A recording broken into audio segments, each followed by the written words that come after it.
기도하겠습니다. 전능하신 하나님, 우리의 평생의 소원, 나를 구원하신 예수 그리스도 더욱 알아가기를 원합니다. 오늘도 이 아침 우리에게 말씀하실 때마다 하나님, 우리 모든 성도님들의 마음 가운데 그 구원의 은혜, 십자가의 놀라운 능력, 예수 그리스도의 살아계심이 마음에 새겨져 하나님, 이 한 주간 또 남은 올 한 해 계획하고 소망하는 모든 일들이 하나님의 인도하심 가운데, 그 하나님의 그 구원의 은혜 가운데 아버지 응답되고, 아버지 우리가 미처 깨닫지도 못한 하나님이 예비하신 더욱 큰 은혜와 열매를 누리는 아버지 우리 모든 성도님들의 삶이 될 수 있도록 동행하여 주시옵소서.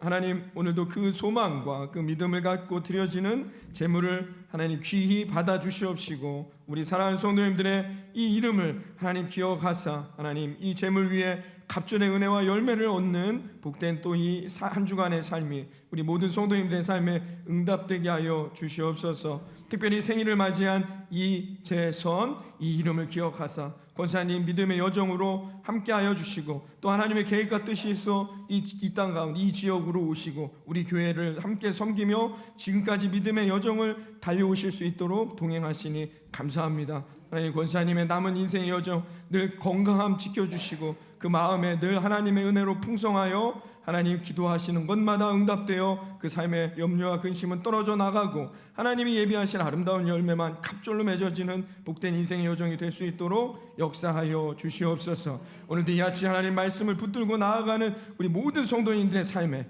하나님 겸손한 자가 되어 의인으로서 하나님이 예비하신 아름다운 은혜만을 누리며 승리하는 우리 모두가 되게 하실 것을 소망하며 이 모든 말씀 우리 주 예수님의 이름으로 기도드리옵나이다.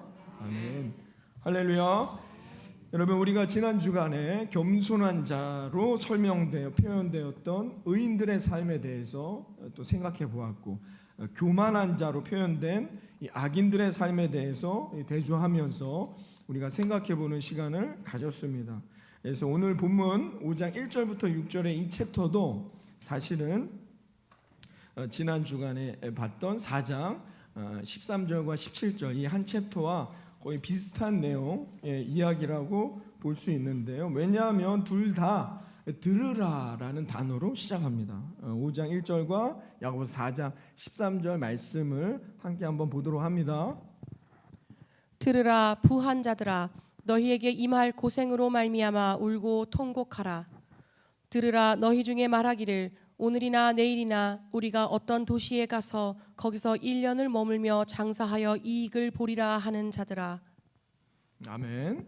자, 여러분, 둘 다 들으라라는 야고보 사도의 권면의 말씀으로 시작하는 것을 알 수 있습니다. 그래서 이 분위기를 전환하는 것이죠. 이 들으라라는 명령으로 표현되고 있는 내용은 분위기를 전환하면서 이것을 듣는 자들에게 경고의 음성으로 이 말씀이 진행되고 있다는 것을 알 수 있습니다. 그래서 4장 13절 이하의 이 챕터의 내용의 핵심은 뭡니까? 누가 들어야 돼요? 이 내용을 장사를 계획하는, 멀리 가서 장사를 계획하는 부자들에게 던지는 경고의 메시지가 되는 것이고, 오늘 읽은 본문인 5장 1절부터 6절의 이 챕터도 누구가 들으라는 거예요? 부한 자들아 라고 했어요. 이 사람들이 뭐냐? 땅을 많이 갖고 있는 부자들이에요. 이들에게 경고하는 음성이 되는 것입니다. 그러니까 이 두 챕터지만 이 모두가 부자들에게 경고하는 내용이다라고 우리가 생각해 볼 수 있습니다. 그럼 왜 부자들에게 들으라는 거예요? 단순히 부자이기 때문에 그들이 경고의 음성을 들으라는 얘기가 아닙니다. 지난 우리가 앞에 챕터에서 제가 다루어 봤지만 부와 가난 자체는 문제가 되지 않아요. 우리가 부를 갖는 것이 나쁜 것이 아닙니다. 그런데 왜 그럼 이 사람들에게 이런 경고의 메시지를 계속해서 야고보 사도가 두 번에 나누어서 이 두 단락으로 이야기하고 있느냐?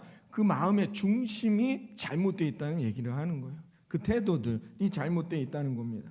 그래서 오늘 본문도 이 부류를 악인과 의인으로 나누어서 설명하고 있는 것입니다. 그래서 악인은 마지막 심판의 때를 이렇게 지내게 된다, 마지막 때가 이런 모습이 될 것이다 라고 야고보 사도가 강하게 경고하면서 표현하고 있습니다. 한번 볼까요? 다시 1절 말씀 다시 한번 읽어봅니다.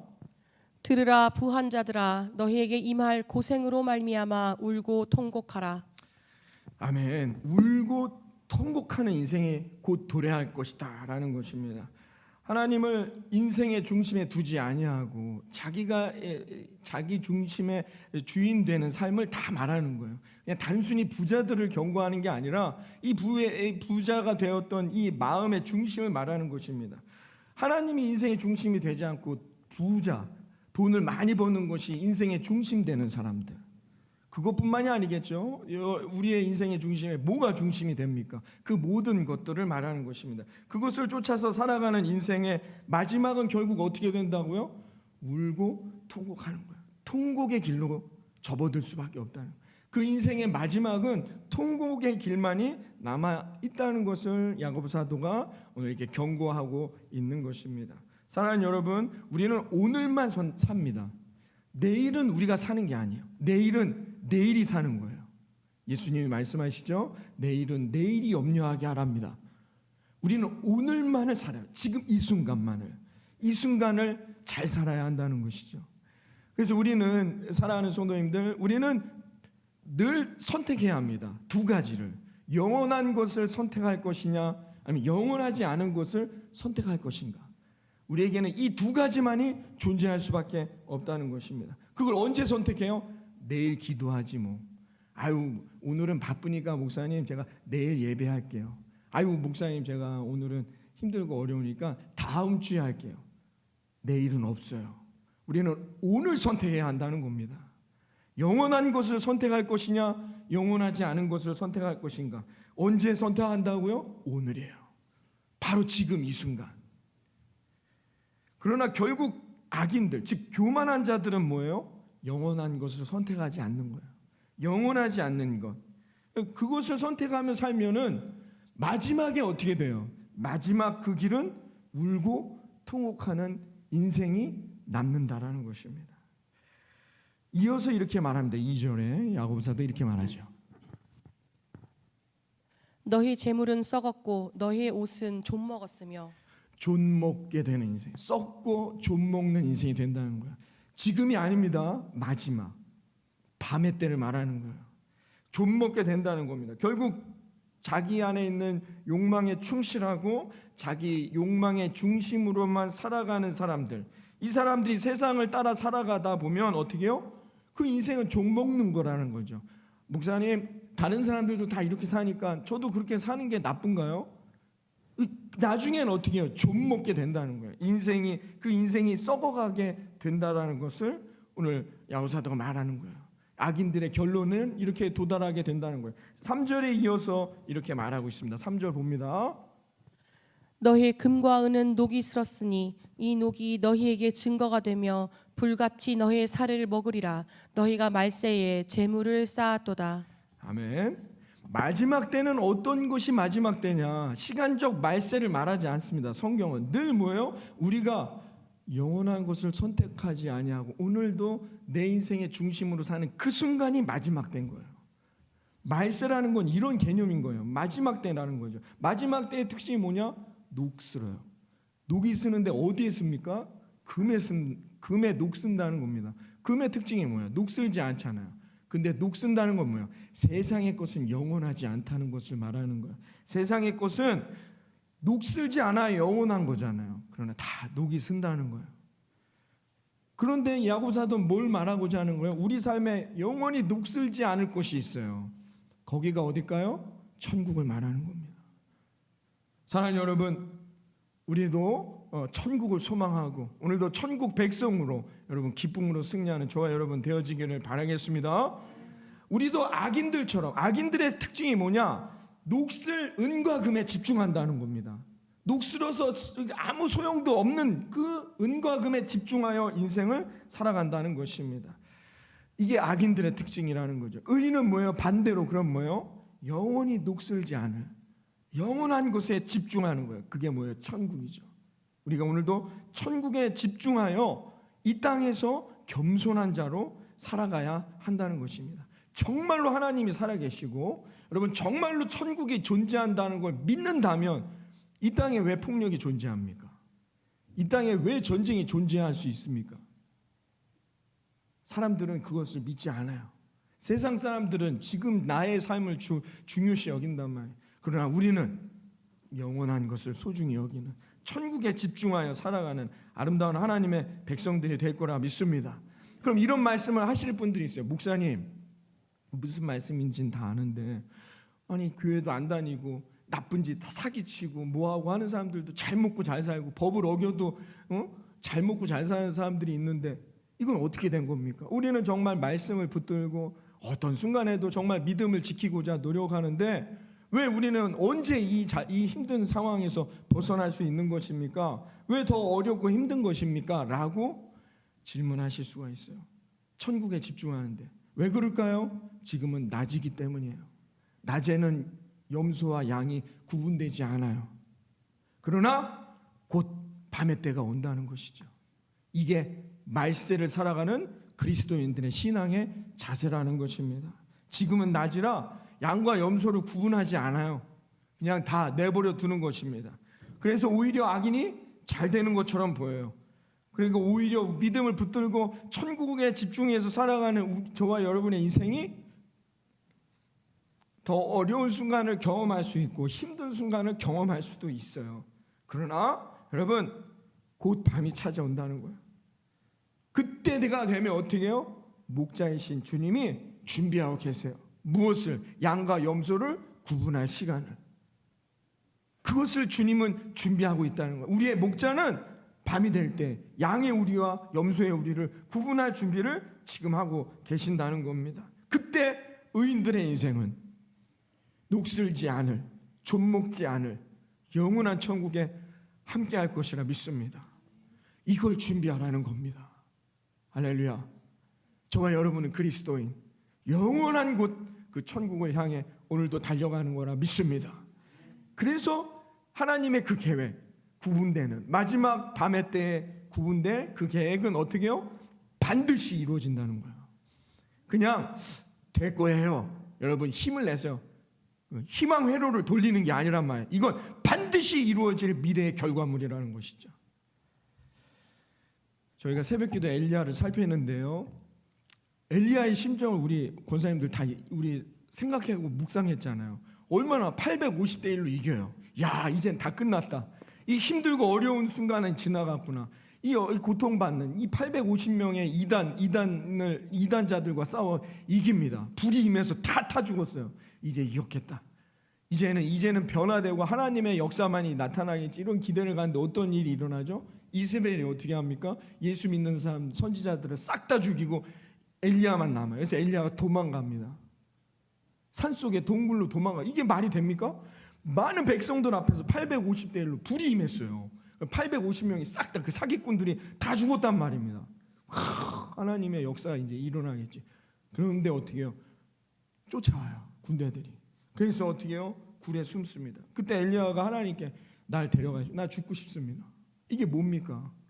아니 내가 정말 하나님만을 믿고 하나님만을 증거한 것인데 왜 내가 이런 고통을 당해야 합니까? 엘리야의 심정이 토로했단 말이에요. 하나님 앞에 하나님 나를 데려가세요. 나 죽고 싶습니다. 라고 말해요. 다 포기하고 싶어요. 그때 그 동굴 안에 하나님이 세미한 음성으로 말씀하시죠. 하나님 뭐라고요? 내가 널 위해 준비해놨어. 그 준비된 계획은 반드시 이루어질 거야. 그 예비하고 하나님이 계획해 놓으신 축복이 뭐냐? 아름다운 열매 7,000명을 너를 위해 함께할 7,000명을 내가 준비해놨어. 이게 하나님의 음성이었단 말이야. 하나님의 음성은 뭐냐? 하나님의 계획을 알려주셨어요. 그리고 악인은 반드시 내가 심판한다는 게 하나님의 계획이었어요. 그래서 엘리야는 그 말씀 하나 붙들고, 여러분 하나님의 음성이 뭐 천둥처럼 온 것도 아니에요. 엘리야야 7,000명 준비해. 세미한 음성. 여러분 오늘도 하나님의 이 음성을 듣고 여러분에게 예비된 그 아름다운 열매를 누리는 저와 여러분 되기를 바라겠습니다. 하나님이 천둥으로 오지 않아요. 강력한 불로 오지 않아요. 세미하게 왔는지 안 왔는지도 모르지만 엘리야는 그 음성 붙들고 일어나 승리하게 됐단 말입니다. 오늘 이 본문의 2절과 3절에 말한 이 두 단어가 그걸 우리에게 말해줍니다. 악인들의 인생은 좀먹고 녹슨다 라는 이 두 동사를 헬라 원어를 보면은 악인들의 인생은 봐라 지금은 낮이지만 미래에는 다 녹슬고 좀먹을 거다 하면 뭐예요? 미래형으로 썼어야 되는데 헬라어 원어에 보면 우리는 이게 그런 시제가 없죠. 우리나라의 단어는 영어에 있지 않습니까? 근데 그 헬라어에 보면은 이 두 단어 좀먹었다라는 단어와 녹슬었다라는 단어가 어떻게 써 있냐? 미래 완료형으로 쓰입니다. 미래 완료형으로 써있다는 거예요. 이게 원래는 미래형으로 써야죠. 이렇게 될 것이다라고 써야 되는데 이렇게 되었다라는 거예요. 미래 완료형으로 쓰였어요. 문법상으로는 맞지 않죠. 그런데 왜 이렇게 썼을까요? 이것은 무엇을 의미하는 겁니까? 반드시 그렇게 된다는 얘기예요. 그 미래에 그때가 언제인지 우리는 알 수 없으나 악인들의 인생은 반드시 지옥에 떨어진다는 거예요. 그것이 하나님의 계획이고 하나님의 뜻이라는, 그것은 그 미래에 완료되는 것이다라는 거예요. 지금은 알 수 없지만 반드시 그렇게 된다는 겁니다. 사랑하는 성도 여러분, 예수 믿고 구원받은 이 놀라운 은혜와 복, 그 십자가의 구원의 은혜를 붙들어 저와 여러분이 의인의 삶으로 승리하길 원합니다. 그때는 하나님, 마지막 밤의 때는 하나님만이 아시는 거죠. 우리는 그 말씀 붙들고 하나님의 약속만을 믿고 하나님의 은혜가 여러분 악인들에게 반드시 그 미래에 이 저주받는 인생이 되었다면 의인들의 인생은 뭐예요? 반드시 하나님께서 예비한 열매를 얻는 것이 약속이란 말이에요. 그 약속 반드시 이루어질 것을 믿습니다. 그러니 우리의 삶에 말할 수 없는 탄식이나 말할 수 없는 고통이 정말 뭐라고 말할 수 없는 순간들이에요. 엘리야가 여러분 생각해 보세요.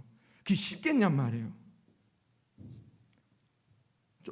베드로도 마찬가지였고요. 그러나 그 순간도 우리가 이겨낼 수만 있다면 하나님이 예비하신 그 놀라운 열매가 반드시 여러분의 인생에 응답될 거라 믿습니다. 누가복음 16장에 천국과 지옥을 이렇게 설명합니다. 누가복음 16장 23절 이하에 봅니다. 그가 음부에서 고통 중에 눈을 들어 멀리 아브라함과 그의 품에 있는 나사로를 보고 불러 이르되 아버지 아브라함이여 나를 긍휼히 여기사 나사로를 보내어 그 손가락 끝에 물을 찍어 내 혀를 서늘하게 하소서. 내가 이 불꽃 가운데서 괴로워하나이다. 아멘. 여러분, 어떤 이들의 삶이 저주받는다요? 어떤 이들의 삶이 저주받습니까? 교만한 자, 그 마음에 자기만 있는 사람이에요. 나사로, 이 거지 나사로는 어떻게 해요? 네, 힘들고 어려운 그땐 낮이었으니까. 그러나 곧 밤의 때가 온다는 것입니다. 여러분, 저주받는 인생이 될 것인가? 하나님의 구원의 은혜를 누리는 복된 인생이 될 것인가? 우리는 어떻게 해요? 오늘 선택해야 한다는 것입니다. 이것이 야고보 사도가 두 번에 걸쳐서 이 악인과 의인에 대해서 설명하고 있다라는 것입니다. 교만한 자들, 즉 뭐예요? 악인들은 뭐예요? 남을 위해 베풀지 않아요. 예수님의 말씀처럼 살펴봤지만 헐벗었을 때 돕지 않고 배고플 때 나누지 않는다는 것이죠. 이게 악인들의 인생, 자기의 만족만을 위해 사는 인생들이는, 이 사람들은 반드시 멸망하게 된다는 것이죠. 야고보 사도가 이어서 4절과 5절에 이렇게 악인들에 대해서 설명합니다. 보라 너희 밭에서 추수한 품꾼에게 주지 아니한 삭시 소리 지르며 그 추수한 자의 우는 소리가 만군의 주의 귀에 들렸느니라. 너희가 땅에서 사치하고 방종하여 살육의 날에 너희 마음을 살찌게 하였도다. 아멘. 여러분, 뭐라고 말합니까? 추수한 품꾼들에게 싹을 주지 않아요. 자기가 다 가져가는 거예요. 나누질 않아요. 자기의 만족과 유익과 욕망을 위해서만 사는 인생이 되고 있다는 겁니다. 사치하고 방종하고 자신의 정욕대로 살아가는 자들을 야고보 사도는 한마디로 악인이라고 말하고 있습니다. 이들의 인생의 목적은 뭐에 있느냐? 하나님께 있지 않아요. 그러니까 여러분, 이웃을 사랑하지도 않는 것이에요. 이스라엘인데도 태어날 때부터 율법을 그렇게 배우고 공부했는데도 어떻게 해요? 말씀대로 살아가라고 훈련받았는데도 어떻게 해요? 이런 인생이 된단 말이에요. 오직 자신들의 만족만을 위해 살아간다는 겁니다. 이런 자들, 곧 하나님의 심판의 때가 기다리고 있다는 것을 말하고 있습니다. 코로나가 2019년에 등장하면서 모든 나라들이 어려움을 경험했습니다. 경제 수출입이 다 막히게 되었고 모든 어려움들로 힘든 시기를 보냈던 것이 사실입니다. 그러나 이 코로나 시기에 오히려 이런 어려움을 이용하여 많은 이익을 챙겨간 곳들도 있습니다. 대표적인 얘기가 세계 은행들이죠. 돈을 빌려주고 이자를 받습니다. 이자의 금리를 올린다는 거죠. 돈을 빌려주고 금리를 받는다. 돈을 빌리는 사람들은 어떤 심정일까요? 이거밖에 없는 거예요. 그러나 어떻게 해요? 그렇지 않다는 거죠. 특히 우리나라가 더욱 심했다는 것입니다. 코로나 시기였던 21년을 기준으로 해서 우리나라의 OECD 가입 국가들 중에 이 소득의 격차를 조사해 봤는데요. 21년을 기준으로 우리나라는 상위 10%가 전체 소득의 46.5%를 가져왔습니다. 하위 50%, 나머지 반을 말하는 거죠. 50%가 16%를 가져왔습니다. OECD 가입 국가들 중에 이 소득의 격차, 프랑스가 7배였습니다. 영국이 9배요, 독일이 10배입니다. 우리나라는 14배나 나는 나라라는 거죠. 가지고 있는 갖고 있는 부의 격차는 상위 10%가 우리나라가 무려 58.5%를 가져가고 있고 하위 50%가 5.6%를 가져가는 지표로 나타났어요. 코로나가 끝나는 그 시점에 조사했던 것입니다. 이 수치는 OECD 가입 국가 중에 2배 부의 차이가 52배나 나는 OECD 가입 국가 중에 최하위권에 머무는 나라가 우리나라라는 것입니다. 유명한 자동차 회사가 이번 3분기까지 올해 1, 2, 3분기 다 합쳐서 20조의 이익을 봤다 합니다. 유명한 전자회사는 6천억의 이익을 봤다 합니다. 그런데 왜 국민들의 삶은 점점 힘들고 어렵습니까? 왜 대출은 더 늘어나는 것입니까? 도대체 왜 그런 겁니까? 경제가 어렵답니다. 누구의 경제가 어려운 것입니까 도대체? 경제가 어렵다는데 20조의 이익은 어떻게 나타나는 거예요? 순이익만 말하는 거예요. 신문에서 말하는. 모든 걸 다 제하고 얻은 순이익이 안 놀라시는 거예요. 20조. 20원이 아니고 20억이 아니라 20조의 이익을 얻은 나라면 이 자동차 회사. 우리나라의 자동차 회사가 몇 개 있습니까? 전자회사는 6천억의 이익을 얻었습니다. 2019년 이후부터 핸드폰 가격이 7배 이상 계속 오르고 있습니다. 통신비도 마찬가지고요. 누구의 경제가 어렵다는 겁니까? 계속해서 신문은 얘기합니다. 언론은 얘기합니다. 경제가 어려우니까. 이 기름값은 언제 떨어지는 겁니까? 가정의 경제만 어려워지는 거예요. 기업의 경제는 어렵지 않습니다. 정부의 경제가 어려워지면 IMF가 오는 거예요. 싹쓸 받지 못한 품꾼들의 우는 소리가 누구에게 들리느냐가 중요해요. 누구에게? 만군의 주 여호와에게 들리는 거예요. 여러분 세상을 향하여 부르짖어 보세요. 세상을 향하여 피켓을 들어보세요. 아무리 이런 얘기를 세상에 향하여 여러분 소리치워 보십시오. 바뀌지 않습니다. 만군의 주 되시는 여호와 앞에 저와 여러분의 이 억울함을 탄원하시고 주님이 그 모든 것을 해결하실 수 있게 여러분 부르짖기를 주님의 이름으로 축원합니다. 만군이라는 건 뭐예요? 하나님이 친히 치신다는 얘기입니다. 하나님이 친히 다스린다는 거예요. 하나님이 그 부르짖는 자들을 위해 친히 싸우신다는 표현이 만군이라는 표현이라는 것입니다. 그 당시에 그리스도인들은 사회의 약자였습니다. 야고보 사도 시절에는. 그렇기 때문에 이런 표현들을 쓰며 야고보가 이야기하는 것이죠. 자본과 권력 앞에 아무 소리도 내지 못하던 약자들 대다수가 그리스도인들이었다는 것이죠. 그들은 자신들의 이런 억울함과 고통을, 이 고난을 오직 누구에게만 탄원할 수 있어요? 하나님 앞에만. 하나님 앞에만 탄원을 할 수밖에 없었다는 거죠. 그래서 야고보는 이렇게 말하는 것입니다. 너희들의 그 고난, 너희들의 그 눈물, 너희들의 그 아픔은 만군의 주 여호와 앞에 부르짖어라. 그럼 하나님께서 반드시 응답해 주실 것이다. 구약은 계속해서 약자들을 향하여 이렇게 대하라고 이야기했습니다. 레위기 19장, 신명기 24장에 이렇게 말합니다. 너는 내 이웃을 억압하지 말며 착취하지 말며 품꾼의 삭슬 아침까지 밤새도록 내게 두지 말며 그 품삯을 당일에 주고 해 진 후까지 미루지 말라.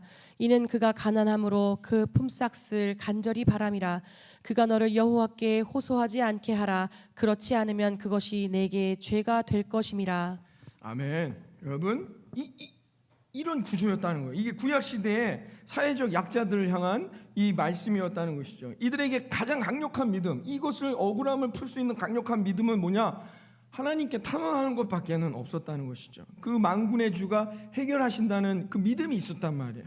이게 이스라엘 백성들의 구약 시대의 모습이었어요. 야곱 사도가 이 개념을 가져와서 오늘 본문에서 다시 한번 우리에게 말해주고 있는 것이죠. 만군의 주 여호와 하나님께 구하라는 거예요. 그러면 그 주가 그 모든 너희들의 소리를 들으신다는 것입니다. 여러분, 지금은 많이 바뀌었죠. 교회가 약자가 되지 않았죠. 교회가 가진 자들이 됐어요. 그래서 우리는 나누어야 하는 것입니다. 여러분, 그 싹을 미루면 안 되는 것이죠. 교회는 그러면 안 되는 것입니다. 먼저 그것들을 해결해야 한다는 것이죠. 제가 전도사 시절에 큰 교회에 있었는데 제 부서가 있습니다. 그러면 모든 교회 모든 부서들의 현수막이나 뭐 만드는 거는 그 한 업체에다가 진행을 했습니다. 그러면 되게 많이들 하시니까 한꺼번에 정리해서 이 업체가 한 달에 한 번이라든지 뭐 격주로 교회에 이렇게 주면 그때서야 계산하는 경우가 많이 있었죠. 저는 그렇게 하지 않아요. 우리 중등부는 그렇게 하지 않았어요. 늘 제가 가서 받으면서 계산을 했던 기억이 있습니다. 미루면 안 됩니다. 하나님의 뜻은, 하나님은 어떻게 해요? 만군의 주 여호와는 약자의 편이시기 때문이라고 성경이 말해주고 있어요. 그러니까 우리가 이제는, 예전에는 우리가 그 위치에 있었지만 지금은 바뀌었다는 것이죠. 그래서 우리가 억울한 일이 있을 수 있어요. 우리보다 더 강한 사람들이 있잖아요. 그들 앞에는 우리는 약자인 것이죠. 그 억울함이 있을 때 우리도 마찬가지로 누구에게? 하나님 앞에, 만군의 주가 되시는 여호와 하나님 앞에 여러분 부르짖어 하나님의 응답을 얻고 승리할 수 있는 저와 여러분이 되기를 바랍니다. 그래서 야고보 사도는 그 의인을 예수 그리스도로 설명하는 거예요. 예수님이 우리를 위해 친히 하늘 위의 보좌를 버리시고 스스로 이 인간의 방식으로 낮아지셨단 말입니다. 얼마나 억울하시겠어요. 주님 입장에서는 그 예수님이 그 억울한 방식, 그리고 아무런 죄도 없는데 십자가라는 이 엄청난 형벌을 받으셔야 돼요. 그 방식이, 십자가의 방식이라는 것은 엄청난 억울함이라는 거예요. 고통이며 그 모든 것들을 감내하셔야 한다는 것이죠. 그러나 예수님은 그 제자들에게 불평하지 않아요. 그것을 집행할 빌라도에게 내가 억울하다, 내가 지어야 되는 게 아니다 라고 말씀하시지 않아요. 세상 누구에게도 자신의 그 고통과 그 억울함을 탄원하지 않았어요. 오직 십자가 위에서 자신의 하늘 아버지 앞에 주여 나를 버리시나이까? 왜 내가 이런 억울함을 당해야 되냐고 하나님 앞에 탄원하는 예수 그리스도를 우리가 만나게 된다는 것이죠. 이것이 뭐예요? 십자가 위에서의 삶의 방식이 된다는 것입니다. 예수님은 온전한 의인이셨지만 스스로 인간의 삶의 방식으로 낮아지시고 그 억울함을 친히 하나님 아버지 앞에 부르짖음으로 인해서 회복과 구원을 허락하셨음을 여러분 믿으시기를 바라겠습니다. 그것이 십자가의 삶의 방식이라는 것이죠. 그 예수를 따라가는 저와 여러분에게도 이 십자가의 삶의 방식이 필요한 것입니다. 여러분, 그러므로 세상을 살아가는 동안에 우리가 어려운 순간과 탄식의 순간을, 아니면 고통의 순간을 경험할 수 있습니다. 그런 순간이 올 때 누구의 탓도 아니고 오직 하나님 앞에 이것을 부르짖어 여러분 하나님의 은혜를 경험하고 하나님의 그 예비한 열매를 얻을 수 있는 저와 여러분이 되어지시기를 바라겠습니다. 그것만이 우리가 살 길이라는 것입니다. 여러분 잘 생각해 보면, 그런데 여러분 내가 인생을 살면서 억울한 일을 당하는 것, 오늘 내가 그 삶을 선택했기 때문이죠. 내가 선택하지 않았는데 그런 삶이 오지 않는단 말입니다. 한번 잘 생각해 보시면 내가 억울한 일, 힘들고 아픈 순간을 경험하는 것, 내가 선택했기 때문이라는 것이 누구의 탓도 아니라는 것입니다. 그러므로 우리가 아무리 세상이라는 곳에서 억울한 일을 경험한다 할지라도 세상을 탓하지 마시고 남을 탓하지 마시고 그것을 선택하고 결정한 나를 돌아봐야 한다는 것입니다. 그리고 그 억울함은, 그 아픔은, 그 눈물은 만군의 주가 되시는 여호와 앞에 부르짖어 여러분 달려나아갈 수 있는 믿음의 용기가 있기를 바라겠습니다. 그럼 반드시 어떻게 해요? 하나님께서 하나님의 때에 우리를 회복하시고 우리를 구원하시고 우리에게 복 주실 것을 믿습니다. 그래서 스바냐 선지자는 3장 17절에 이렇게 말합니다. 너의 하나님 여호와가 너의 가운데에 계시니 그는 구원을 베푸실 전능자이시라. 그가 너로 말미암아 기쁨을 이기지 못하시며 너를 잠잠히 사랑하시며 너로 말미암아 즐거이 부르며 기뻐하시리라 하리라.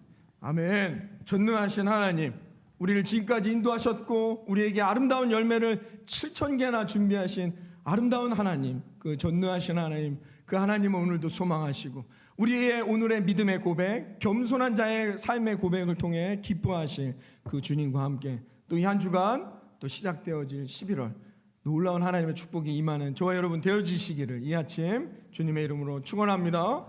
기도하겠습니다. 하나님 감사합니다. 오늘도 하나님 앞에 달려왔습니다. 만군의 주님 앞에 부르짖기를 원합니다. 하나님, 우리가